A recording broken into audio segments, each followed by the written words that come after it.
बिस्मिल्लाहिर्रहमानिर्रहीम। अल्हम्दुलिल्लाहि रब्बिल आलमीन वस्सलातु वस्सलामु अला सय्यिदिल मुरसलीन सैयदिना व मौलाना मुहम्मद व अला आलिही वसहबिही अजमईन। अम्मा बाद। भाइयों और बहनों, आज हम एक ऐसे विषय पर बात करने जा रहे हैं जो 90% मुसलमान नहीं जानते। यह वह विषय है जो हर जुमे से जुड़ा है। यह वह ज्ञान है जो आपकी जुमे की इबादत को एक नई ऊंचाई पर ले जा सकता है, और यह वह रहस्य है जिसे जानने के बाद आपका जुमा पहले जैसा नहीं रहेगा। आज हम बात करेंगे सूरह कहफ के बारे में, और वह विशेष प्रश्न जिसका उत्तर बहुत कम लोग जानते हैं। क्या सूरह कहफ जुमे से पहले पढ़नी चाहिए या जुमे के बाद? यह प्रश्न सुनने में सरल लगता है, लेकिन इसका उत्तर इतना गहरा और इतना महत्वपूर्ण है कि आज इस पूरे बयान में हम इसी को समझेंगे। लेकिन उससे पहले, सूरह कहफ क्या है, इसकी महत्ता क्या है और इसे जुमे के दिन पढ़ने का क्या संबंध है?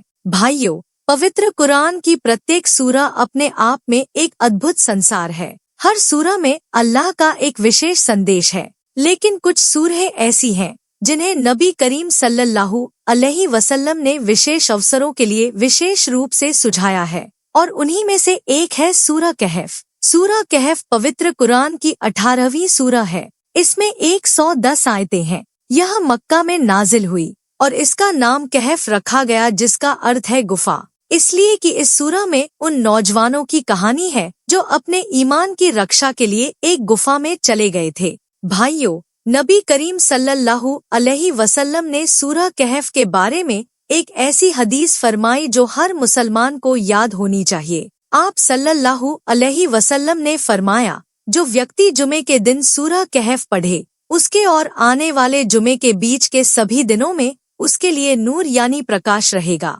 यह हदीस इमाम हाकिम ने वर्णन की है और इसे सही कहा है। इसके अलावा इमाम बहकी ने भी इस विषय में अहादीस वर्णन की है। सोचिए, एक सूरह पढ़ने से पूरे 7 दिन प्रकाश। यह प्रकाश क्या है? यह केवल भौतिक प्रकाश नहीं है, यह वह आध्यात्मिक प्रकाश है जो दिल को रोशन करता है, जो सही और गलत में अंतर करने की शक्ति देता है, जो जीवन के अंधेरों में रास्ता दिखाता है, जो शैतान के वसवसों से बचाता है और जो इंसान को अल्लाह के करीब रखता है। भाइयों, एक और हदीस जो इस विषय में बहुत महत्वपूर्ण है। नबी करीम सल्लल्लाहु अलैहि वसल्लम ने फरमाया, जो व्यक्ति सूरह कहफ की पहली 10 आयतें याद करे, वह दज्जाल के फितने से सुरक्षित रहेगा। दज्जाल वह सबसे बड़ा फितना जो क़यामत से पहले आएगा। वह इतना बड़ा फितना होगा कि नबी करीम सल्लल्लाहु अलैहि वसल्लम ने फरमाया कि आदम के जन्म से लेकर क़यामत तक उससे बड़ा कोई फितना नहीं होगा, और सूरह कहफ की 10 आयतें उस फितने से रक्षा का साधन है। यह सोचकर मन में एक सवाल उठता है, क्यों सूरह कहफ दज्जाल के फितने से बचाती है? इसका उत्तर हम इस बयान में आगे समझेंगे। भाइयों, सूरह कहफ में 4 महत्वपूर्ण कहानियां हैं, और यह 4 कहानियां 4 प्रकार के फितनों का समाधान प्रस्तुत करती हैं। पहली कहानी, गुफा वाले नौजवानों की कहानी। यह कहानी ईमान के फितने का समाधान है। दूसरी कहानी, 2 बाघ वाले व्यक्ति की कहानी। यह कहानी धन के फितने का समाधान है। तीसरी कहानी, हजरत मूसा अलैहिस्सलाम और हजरत खिज़्र अलैहिस्सलाम की कहानी। यह कहानी ज्ञान के फितने का समाधान है। चौथी कहानी, जुल्करनैन की कहानी। यह कहानी शक्ति के फितने का समाधान है। भाइयों, आज के युग में यही 4 फितने सबसे अधिक प्रभावशाली हैं। ईमान का संकट, धन की चाहत, ज्ञान का घमंड और शक्ति का नशा, और सूरह कहफ इन सभी का समाधान देती है। भाइयों, अब आते हैं उस प्रश्न पर जो इस पूरे बयान का केंद्र है। क्या सूरह कहफ जुमे से पहले पढ़नी चाहिए या जुमे के बाद? यह प्रश्न इसलिए महत्वपूर्ण है क्योंकि बहुत से लोग इस विषय में भ्रमित हैं। कुछ लोग गुरुवार की रात पढ़ते हैं, कुछ लोग शुक्रवार की सुबह पढ़ते हैं, कुछ जुमे की नमाज के बाद पढ़ते हैं, और कुछ लोग पूरे दिन किसी भी समय पढ़ लेते हैं। इस प्रश्न का सही उत्तर जानने के लिए हमें हदीस की ओर देखना होगा और हमें विद्वानों के मत को समझना होगा। लेकिन इससे पहले हमें यह समझना होगा कि यौमुल जुमा यानी जुमे का दिन कब शुरू होता है। भाइयों, इस्लाम में दिन की शुरुआत सूर्यास्त से होती है, यानी जुमे का दिन गुरुवार की शाम सूर्यास्त के बाद से शुरू होता है। इसलिए हदीस में यौमुल जुमा से अभिप्राय गुरुवार की रात और शुक्रवार के पूरे दिन से है। यह एक महत्वपूर्ण तथ्य है जो बहुत से लोग नहीं जानते। जब आप यह जान लेते हैं तो सूरह कहफ पढ़ने के समय का प्रश्न बहुत हद तक स्पष्ट हो जाता है। भाइयों, जुमे का दिन इस्लाम में एक विशेष महत्व रखता है। नबी करीम सल्लल्लाहु अलैहि वसल्लम ने फरमाया कि सूर्य जिस दिन उगता है उसमें सबसे उत्तम दिन जुमे का दिन है। इस दिन हजरत आदम अलैहिस्सलाम पैदा हुए। इस दिन वह स्वर्ग में प्रवेश कराए गए। इस दिन उन्हें स्वर्ग से उतारा गया और इसी दिन क़यामत आएगी। यह दिन सप्ताह का सबसे महत्वपूर्ण दिन है और इस महत्वपूर्ण दिन में सूरह कहफ का पाठ करना एक विशेष इबादत है।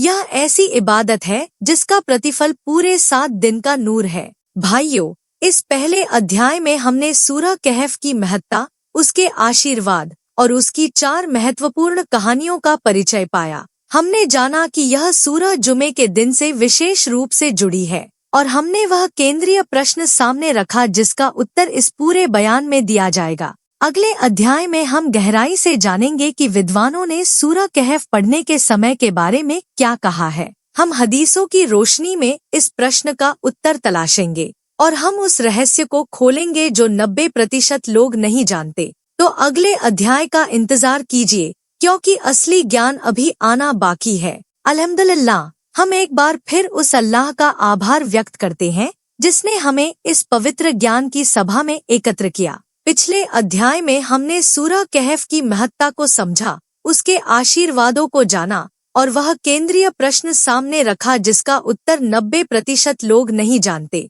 अब इस दूसरे अध्याय में हम सीधे उस प्रश्न के उत्तर की ओर बढ़ते हैं। भाइयों और बहनों, इस्लाम एक संपूर्ण जीवन व्यवस्था है। इसमें हर काम का एक तरीका है, हर इबादत का एक समय है और हर अमल की एक विधि है। जब हम उस तरीके के अनुसार अमल करते हैं जो नबी करीम सल्लल्लाहु अलैहि वसल्लम ने बताया तो उसका प्रतिफल भी पूरा मिलता है, और जब हम अपनी मर्जी से अमल करते हैं तो शायद वह उतना प्रभावशाली न हो। भाइयों, सबसे पहले उस हदीस को देखते हैं जो इस विषय का आधार है। नबी करीम सल्लल्लाहु अलैहि वसल्लम ने फरमाया, जो व्यक्ति जुमे के दिन सूरह कहफ पढ़े उसके लिए 2 जुमों के बीच नूर रहेगा। यह हदीस इमाम हाकिम, इमाम बहकी और इमाम दारिमी ने वर्णन की है। एक और हदीस में आया है, जो व्यक्ति जुमे की रात सूरह कहफ पढ़े उसके लिए नूर रहेगा उसके और काबे के बीच। भाइयों, इन दोनों हदीसों को ध्यान से देखिए।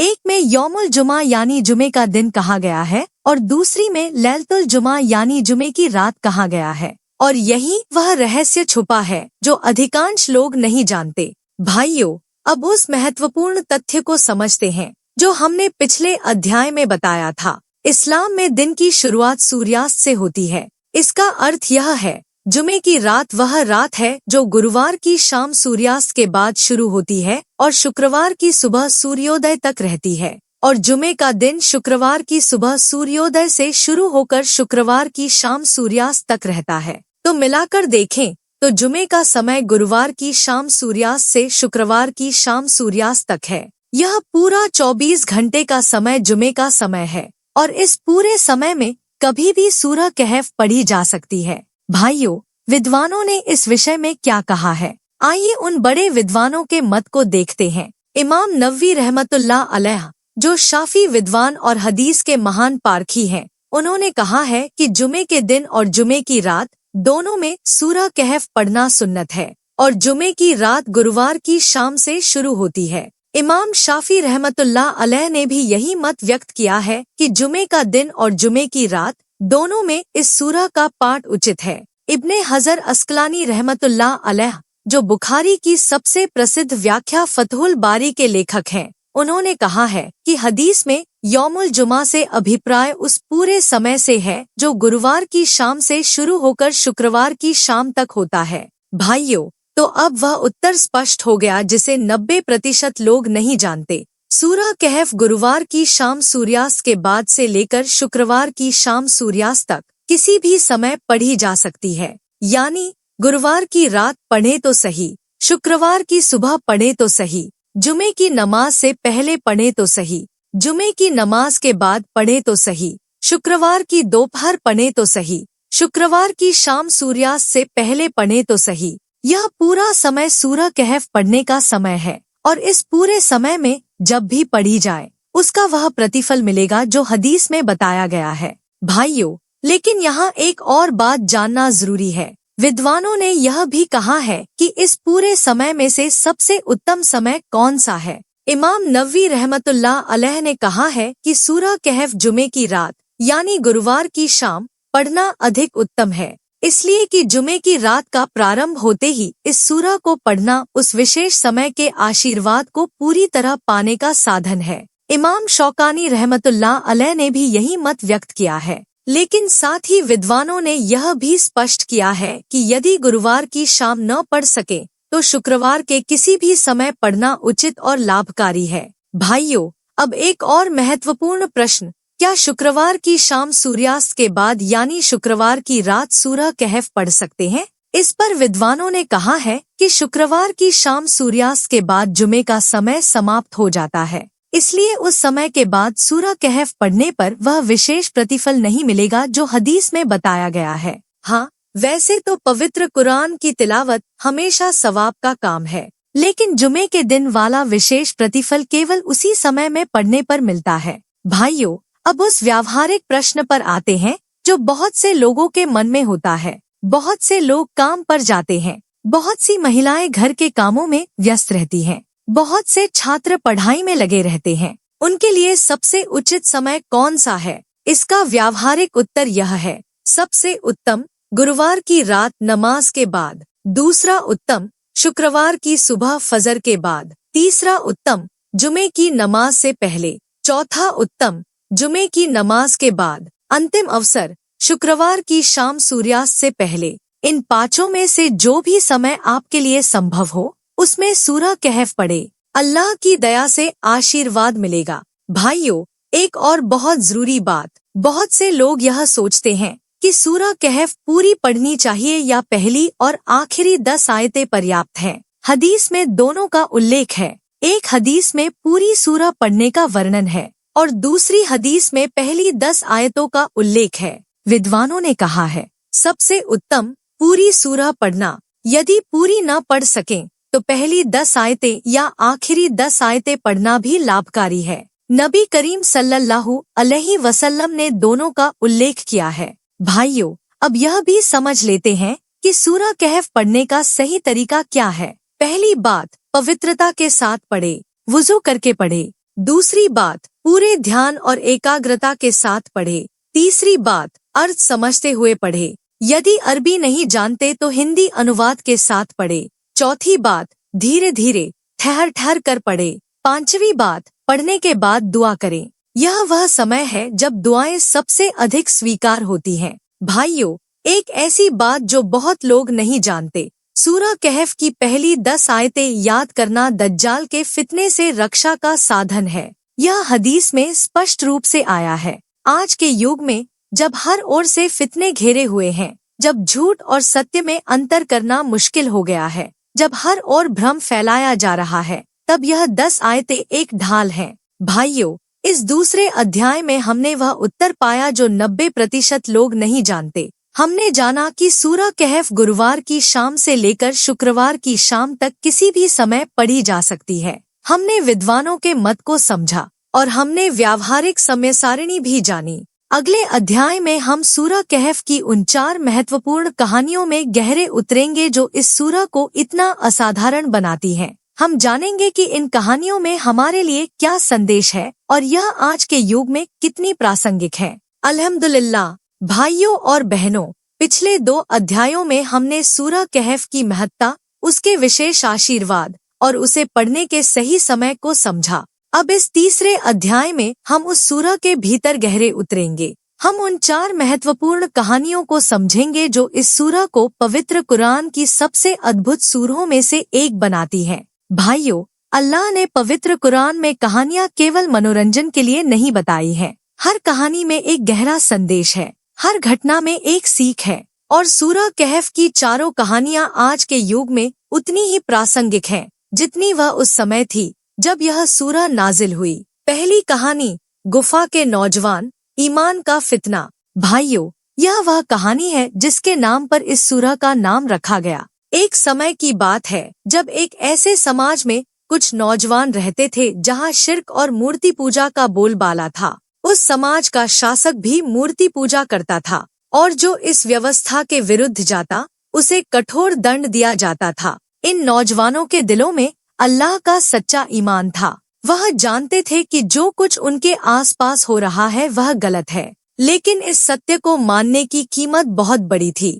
अपना घर, अपना परिवार, अपना समाज, अपनी सुख सुविधाएं, सब कुछ छोड़ना पड़ता और इन नौजवानों ने वह कठिन निर्णय लिया। उन्होंने अल्लाह को चुना। उन्होंने समाज की सुविधाओं को छोड़कर एक गुफा में पनाह ली और अल्लाह ने उनके साथ क्या किया? अल्लाह ने उन्हें उस गुफा में सुला दिया। 309 वर्षों की नींद, और जब वह उठे तो उनका समाज बदल चुका था। वह जिस फितने से भाग रहे थे वह समाप्त हो चुका था। भाइयों, इस कहानी का संदेश क्या है? पहला संदेश, जब समाज का पूरा माहौल गलत हो, जब ईमान को बचाना कठिन हो, तब भी अल्लाह पर भरोसा रखो, वह जरूर मदद करेगा। दूसरा संदेश, कभी कभी ईमान की रक्षा के लिए दुनिया की सुख सुविधाओं को छोड़ना पड़ता है। यह त्याग ही असली ईमान की पहचान है। तीसरा संदेश, अल्लाह अपने प्रिय बंदों की ऐसे तरीकों से मदद करता है जो इंसानी बुद्धि की समझ से परे हैं।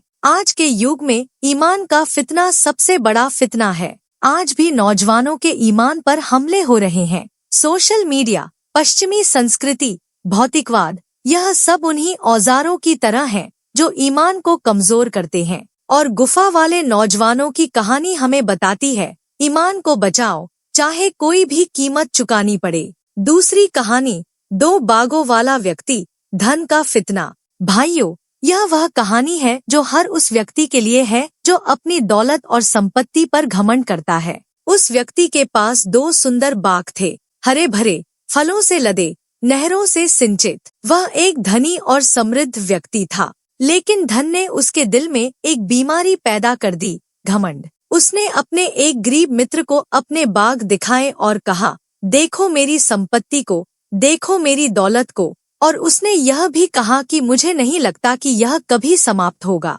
उसने परलोक को भी नकारने लगा। उसके मित्र ने उसे समझाया, यह संपत्ति अल्लाह की दी हुई है, यह हमेशा नहीं रहेगी। अल्लाह जो चाहे दे और जो चाहे ले। लेकिन उस घमंडी व्यक्ति ने नहीं माना। और फिर क्या हुआ? एक रात में उसके दोनों बाग बर्बाद हो गए। वह खड़ा अपने उजड़े हुए बाग को देख रहा था और पछता रहा था। लेकिन तब पछतावे का क्या लाभ? भाइयों, इस कहानी का संदेश क्या है?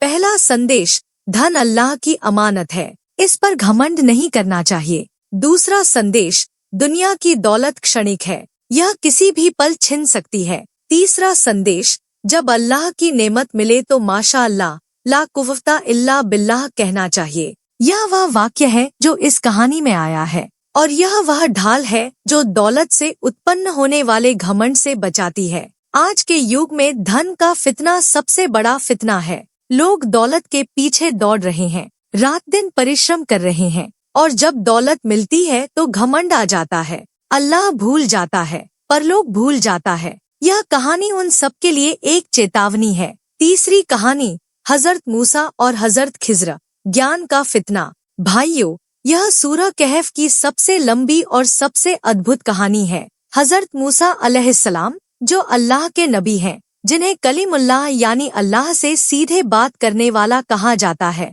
उनके मन में एक विचार आया। उन्होंने सोचा कि शायद उनसे बड़ा ज्ञानी कोई नहीं। अल्लाह ने उन्हें बताया कि एक ऐसा व्यक्ति है जो तुमसे अधिक जानता है। वह व्यक्ति थे हजरत खिज्र अलैहिस्सलाम। हजरत मूसा अलैहिस्सलाम उनसे सीखने के लिए गए। हजरत खिज्र अलैहिस्सलाम ने कहा कि तुम मेरे साथ धैर्य नहीं रख सकते। हजरत मूसा ने कहा कि मैं रखूंगा, लेकिन हजरत खिज्र ने कहा, जब तक मैं स्वयं न बताऊं, कुछ मत पूछना। और फिर 3 घटनाएं हुई। पहली, हजरत खिज्र ने एक नाव में छेद कर दिया। दूसरी, उन्होंने एक बच्चे को मार दिया। तीसरी, उन्होंने एक गांव की दीवार बिना किसी मेहनताने के ठीक कर दी। हजरत मूसा अलैहिस्सलाम से तीनों बार सब्र न हो सका और उन्होंने प्रश्न पूछा, और हजरत खिज्र ने जब स्पष्टीकरण दिया तो पता चला, नाव में छेद इसलिए किया क्योंकि एक जालिम राजा अच्छी नावें छीन रहा था। छेद वाली नाव राजा नहीं लेगा और नाव मालिकों की रोजी बचेगी। बच्चे को इसलिए मारा क्योंकि वह बड़ा होकर अपने ईमानदार माता पिता को बहुत कष्ट देता और उनका ईमान बर्बाद कर देता। अल्लाह उन्हें इसके बदले एक नेक संतान देगा। दीवार इसलिए ठीक की क्योंकि उस दीवार के नीचे 2 अनाथ बच्चों का खजाना दफन था। दीवार गिरती तो खजाना निकल जाता। दीवार ठीक होने से जब बच्चे बड़े होंगे तब खजाना उन्हें मिलेगा। भाइयों, इस कहानी का संदेश क्या है? पहला संदेश, अल्लाह का ज्ञान असीमित है। हमें जो दिखता है वह पूरी तस्वीर नहीं है। जो हमें बुरा लगता है वह अल्लाह की दृष्टि में अच्छा हो सकता है। दूसरा संदेश, ज्ञान पर घमंड नहीं करना चाहिए। दुनिया में हमेशा कोई न कोई अधिक जानने वाला होता है। तीसरा संदेश, जब जीवन में कुछ बुरा होता दिखे तो घबराना नहीं चाहिए। शायद उसमें अल्लाह की कोई बड़ी हिकमत छुपी हो। आज का युग ज्ञान के घमंड का युग है। लोग डिग्रियां लेकर समझते हैं कि वह सब कुछ जान गए। वह अल्लाह के निर्णयों पर प्रश्न उठाते हैं। यह कहानी उन्हें बताती है, अल्लाह का ज्ञान तुम्हारे ज्ञान से अनंत गुना अधिक है। चौथी कहानी, जुल्करनैन, शक्ति का फितना। भाइयों, यह उस शक्तिशाली शासक की कहानी है जिसे अल्लाह ने धरती पर असाधारण शक्ति और साधन दिए थे। उसके पास एक विशाल सेना थी। वह पूर्व से पश्चिम तक, उत्तर से दक्षिण तक फैले हुए क्षेत्र पर शासन करता था। लेकिन इस शक्ति ने उसे घमंडी नहीं बनाया। जब वह पूर्व में गया तो उसने वहाँ के लोगों के साथ न्याय किया। जब पश्चिम में गया तो वहाँ भी न्याय से काम लिया। और जब एक कमजोर कौम ने उससे याजूज और माजूज के विरुद्ध दीवार बनाने की सहायता मांगी और वह कौम इतनी गरीब थी कि वह मजदूरी भी नहीं दे सकती थी, तो जुल्करनैन ने क्या किया? उसने कहा, जो मेरे रब ने मुझे दिया वह बेहतर है। तुम मुझे श्रम शक्ति दो, मैं तुम्हारे और उनके बीच एक मजबूत दीवार बना दूंगा। और उसने यह काम अल्लाह के नाम पर किया। भाइयों, इस कहानी का संदेश क्या है? पहला संदेश, शक्ति अल्लाह की अमानत है। इसका उपयोग न्याय और भलाई के लिए करना चाहिए। दूसरा संदेश, शक्ति होने पर भी विनम्रता और अल्लाह पर भरोसा बनाए रखना चाहिए। तीसरा संदेश, जब कमजोर लोगों की मदद का अवसर मिले तो उसे गंवाना नहीं चाहिए। भाइयों, इस तीसरे अध्याय में हमने सूरह कहफ की चारों कहानियों को समझा। ईमान का फितना, धन का फितना, ज्ञान का फितना और शक्ति का फितना, और इन चारों का समाधान। अगले अध्याय में हम बात करेंगे सूरह कहफ और दज्जाल के संबंध की। हम जानेंगे कि यह सूरह दज्जाल के फितने से कैसे बचाती है और इसके पीछे क्या रहस्य है। अल्हम्दुलिल्लाह। भाइयों और बहनों, पिछले 3 अध्यायों में हमने सूरह कहफ की महत्ता, उसे पढ़ने के सही समय और उसकी 4 महत्वपूर्ण कहानियों को समझा। अब इस चौथे अध्याय में हम उस सबसे अहम संबंध की बात करेंगे, सूरह कहफ और दज्जाल का फितना। भाइयों, नबी करीम सल्लल्लाहु अलैहि वसल्लम ने जितनी बार दज्जाल का उल्लेख किया उतनी बार उससे अल्लाह की पनाह मांगने का आदेश दिया।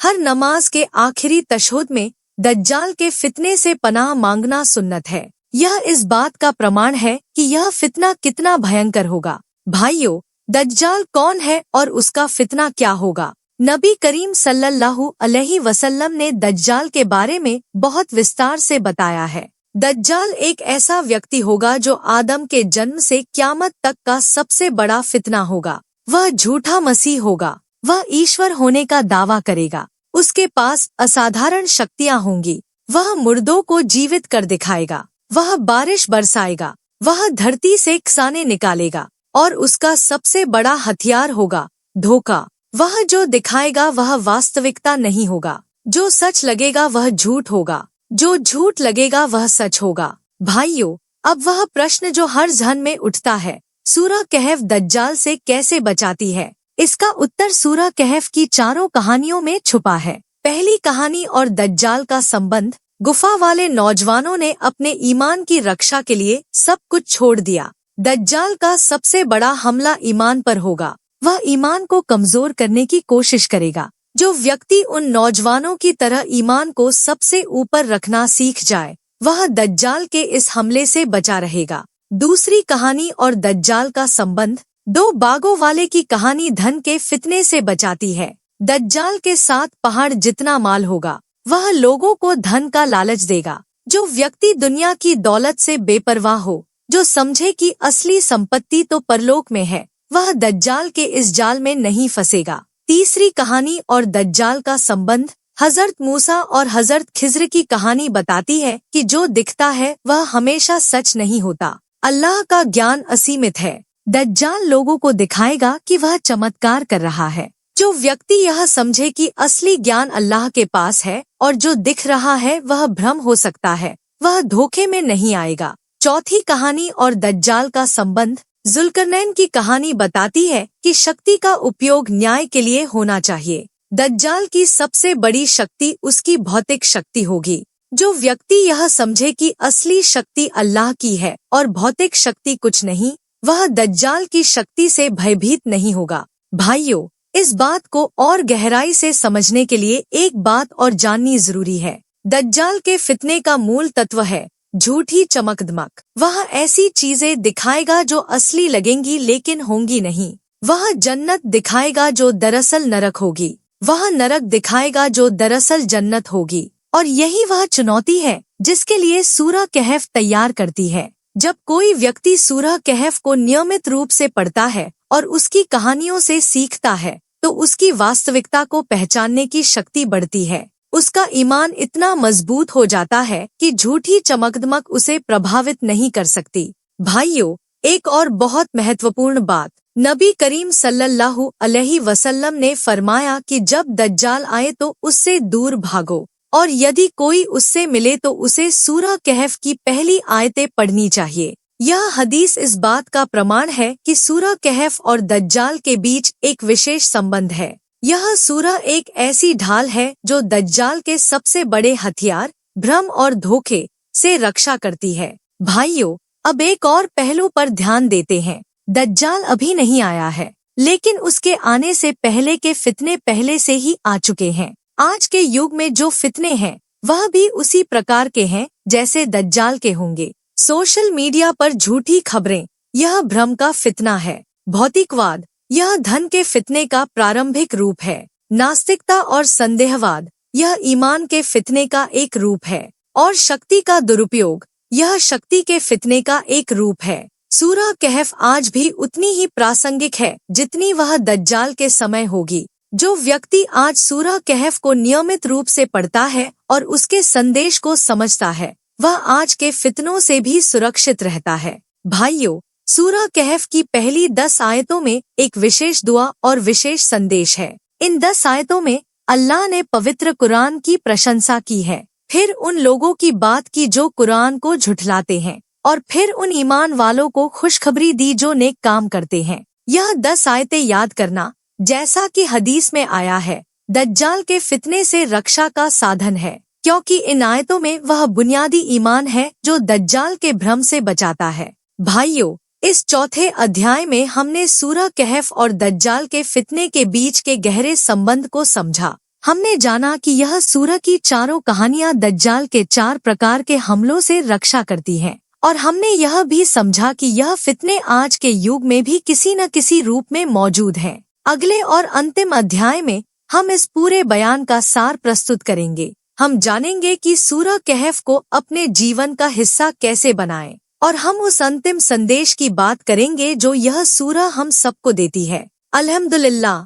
भाइयों और बहनों, हम इस पवित्र बयान के अंतिम और सबसे महत्वपूर्ण अध्याय में पहुंच गए हैं। 4 अध्यायों में हमने सूरह कहफ की महत्ता, उसे पढ़ने का सही समय, उसकी 4 कहानियां और दज्जाल के फितने से उसके संबंध को समझा। अब इस अंतिम अध्याय में हम उस सबसे जरूरी बात की ओर आते हैं, वह यह कि इस सूरह को अपने जीवन का हिस्सा कैसे बनाएं। ज्ञान सुनना पर्याप्त नहीं, उस पर अमल करना जरूरी है। भाइयों, इस पूरे बयान में हमने जो सीखा उसका व्यावहारिक उपयोग क्या है, आइए उसे एक व्यवस्थित तरीके से समझते हैं। पहला कदम, प्रतिज्ञा करें। आज से यह प्रतिज्ञा करें कि हर जुमे को सूरह कहफ पढ़ेंगे। यह प्रतिज्ञा केवल मन में नहीं बल्कि दृढ़ संकल्प के साथ करें। इसे अपनी दिनचर्या का हिस्सा बनाएं। दूसरा कदम, समय निर्धारित करें। जैसा हमने दूसरे अध्याय में सीखा, गुरुवार की शाम से शुक्रवार की शाम तक का कोई भी समय उचित है,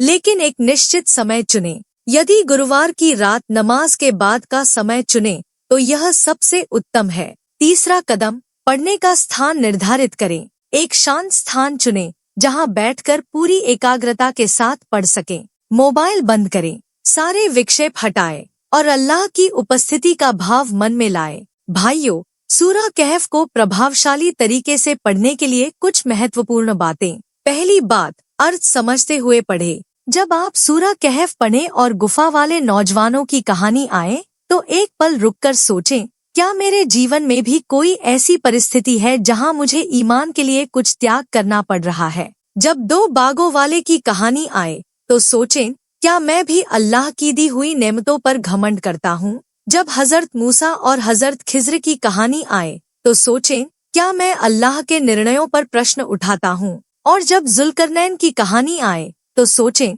क्या मैं अपनी शक्ति और क्षमताओं का उपयोग सही तरीके से कर रहा हूँ। यह आत्मचिंतन सूरह कहफ को एक जीवंत इबादत बनाता है। दूसरी बात, पहली 10 आयतें याद करने का प्रयास करें। यह हदीस से साबित है कि पहली 10 आयतें याद करने वाला दज्जाल के फितने से सुरक्षित रहेगा। यह 10 आयतें कठिन नहीं है। यदि प्रतिदिन थोड़ा थोड़ा याद किया जाए तो कुछ ही दिनों में यह याद हो जाएंगी। इसका तरीका यह है, हर दिन फजर के बाद एक आयत याद करें, सोने से पहले उसे दोहराए। इस तरह 10 दिनों में 10 आयतें याद हो जाएंगी। तीसरी बात, सूरह कहफ पढ़ने के बाद दुआ करें। जब आप सूरह कहफ पूरी पढ़ लें तब दुआ के लिए हाथ उठाएं। यह वह समय है जब दिल नरम होता है। यह वह क्षण है जब अल्लाह की रहमत नजदीक होती है। इस समय अपनी हर जरूरत अल्लाह के सामने रखें। अपने लिए मांगे, अपने परिवार के लिए मांगे, अपने बच्चों के ईमान के लिए मांगे,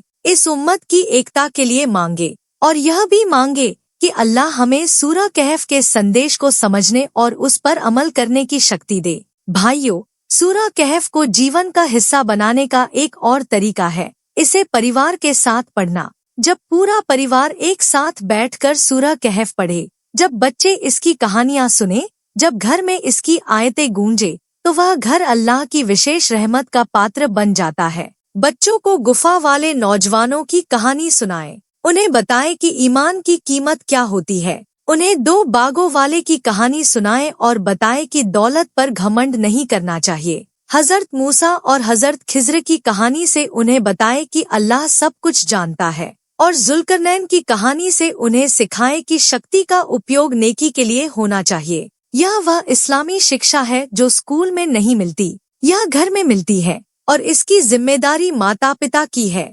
भाइयों, इस अंतिम अध्याय में एक और महत्वपूर्ण बात, सूरह कहफ का नूर, वह प्रकाश जिसका वादा हदीस में है, यह केवल भौतिक प्रकाश नहीं है। यह नूर 5 प्रकार का है। पहला नूर, दिल का नूर। जब सूरह कहफ पढ़ी जाती है तो दिल में एक अजीब सुकून और प्रकाश आता है। दिल की कठोरता दूर होती है, भावनाएं नरम होती है। दूसरा नूर, समझ का नूर। जो व्यक्ति नियमित रूप से सूरह कहफ पढ़ता है उसकी सोचने और समझने की शक्ति बढ़ती है। वह सही और गलत में अंतर करने में अधिक सक्षम होता है। तीसरा नूर, जीवन का नूर। उसके जीवन की परिस्थितियां बेहतर होती हैं, रोजी में आशीर्वाद आती है, रिश्तों में मधुरता आती है और हर काम में सफलता मिलती है। चौथा नूर, मृत्यु का नूर। जो व्यक्ति जीवन भर सूरह कहफ को नियमित रूप से पढ़ता रहा, उसकी मृत्यु में अल्लाह की रहमत होती है और कब्र में उसके लिए रोशनी होती है। पांचवा नूर, परलोक का नूर। प्रलय के दिन जब अंधेरा होगा, जब लोग घबराए हुए होंगे, उस दिन सूरह कहफ पढ़ने वाले के लिए एक विशेष प्रकाश होगा। भाइयों, अब इस पूरे बयान का सार। पहली बात, सूरह कहफ गुरुवार की शाम से शुक्रवार की शाम तक किसी भी समय पढ़ी जा सकती है। यह वह उत्तर है जो 90% लोग नहीं जानते थे। दूसरी बात, इस सूरह की 4 कहानियां 4 फितनों का समाधान देती हैं, ईमान, धन, ज्ञान और शक्ति। तीसरी बात, यह सूरह दज्जाल के फितने से रक्षा करती है और आज के युग के फितनों से भी। चौथी बात, इस सूरह को नियमित रूप से पढ़ना एक ऐसी इबादत है जिसका प्रतिफल पूरे 7 दिन का नूर है। भाइयों, आज इस अंतिम अध्याय में एक ऐसी बात कहनी है जो शायद आपके दिल को हमेशा के लिए बदल दे। हम में से हर व्यक्ति एक दिन इस दुनिया से जाएगा। हर सांस गिनी हुई है। और जब हम कब्र में होंगे तो हमारे काम वह आएंगी जो हमने अल्लाह के लिए की थी। क्या आप चाहते हैं कि कब्र में रोशनी हो? क्या आप चाहते हैं कि प्रलय के दिन नूर हो? तो आज से सूरह कहफ को अपने जीवन का हिस्सा बना लें। यह एक सूरह है, 110 आयतें, एक जुमे में एक बार, लेकिन इसका प्रतिफल 2 जुमों के बीच का पूरा नूर। अल्लाह, तू रहमान है, तू रहीम है। आज इस सभा में जितने लोग हैं उन सबको सूरह कहफ नियमित रूप से पढ़ने की शक्ति और तौफीक दे। उनके दिलों को इस सूरह के नूर से प्रकाशित कर। उनके जीवन में इस सूरह के आशीर्वाद उतार। उन्हें हर प्रकार के फितने से सुरक्षित रख। उनके ईमान को मजबूत कर। उनकी रोजी में आशीर्वाद दे। उनके घरों में शांति दे। और जब वह इस दुनिया से जाए तो उनके लिए कब्र में नूर हो और परलोक में तेरी रहमत हो। ए अल्लाह, हमें उन लोगों में शामिल कर जो तेरी किताब से जुड़े रहते हैं, जो जुमे के दिन को उसके हक के साथ मनाते हैं और जो तेरे नबी की सुन्नत पर चलते हुए इस दुनिया से जाते हैं। आमीन, आमीन, आमीन या रब्बल आलमीन। वसल्ली अल्लाहु अला सय्यदिना मुहम्मदिव वाला आलिही वसहबिही अजमईन। वल्हम्दुलिल्लाहि रब्बिल आलमीन। जज़ाकल्लाहु खैरन। अल्लाह आप सबको उत्तम प्रतिफल प्रदान फरमाए।